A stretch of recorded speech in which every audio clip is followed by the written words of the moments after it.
ନିଜ ଗାଡ଼ି ପାଲଟିଲା କାଳଜମ, ଟ୍ରାକ୍ଟର ଚକ ତଳେ ଜୀବନ ଗଲା।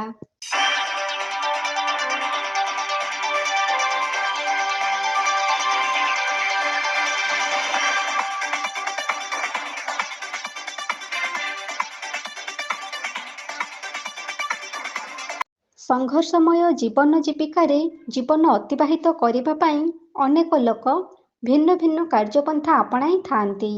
କିଏ ଚାଷ କରେ ତ କିଏ ବ୍ୟବସାୟ, କିଏ ପୁଣି ଚାକିରି କରିଛି ତ କିଏ ପୁଣି ଗାଡ଼ି ଚଳାଇ ଡ୍ରାଇଭର ଭାବରେ ନିଜର ଜୀବନ ଜୀବିକା ନିର୍ବାହ କରିଥାଏ। ସେମିତି ଏକ ସୁଦୂର କଲିକତାରୁ ଆସି ଏକ ଠିକା ସଂସ୍ଥାରେ ଟ୍ରାକ୍ଟର ଚଳାଇ ନିଜର ଜୀବନ ଜୀବିକାର ସଂସାରକୁ ଆଗକୁ ନେଉଥିଲେ।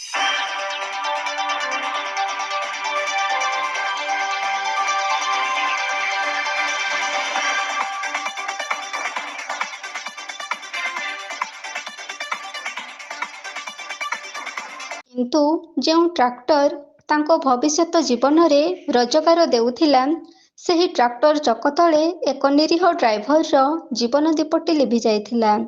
ଏମିତି ଏକ ଅଭାବନୀୟ ଘଟଣା ଦେଖିବାକୁ ମିଳିଛି କେନ୍ଦୁଝର ଜିଲ୍ଲା ପାଟଣା ବ୍ଲକ ଅନ୍ତର୍ଗତ ଖିରେଇଟାଙ୍ଗିରି ଗ୍ରାମ ପଞ୍ଚାୟତର ନୂଆଗାଁ ଗ୍ରାମ ନିକଟରେ।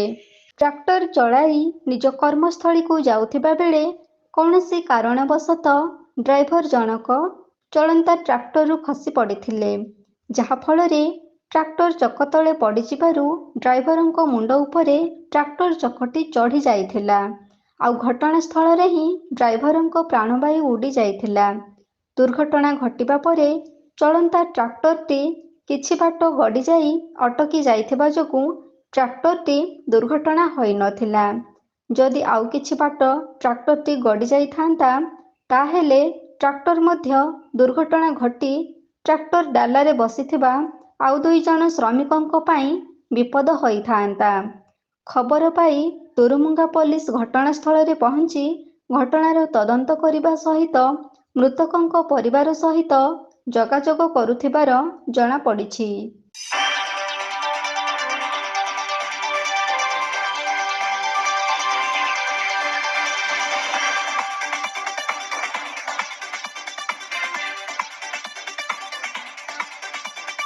କେନ୍ଦୁଝରରୁ ବାସୁଦେବ ସିଂଙ୍କ ରିପୋର୍ଟ, এবি ନ୍ୟୁଜ୍।